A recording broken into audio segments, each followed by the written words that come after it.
Hakan Torna'da aldığımız şarj tabanca ile ilk defa akü sorumluluk yapmayı deneyeceğiz. Tekerleği soktu.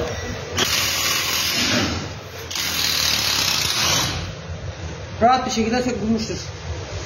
Daha önceden gevşetme falan yapılmamıştır. Rahat bir şekilde havalı tabanca gibi sökmüştür.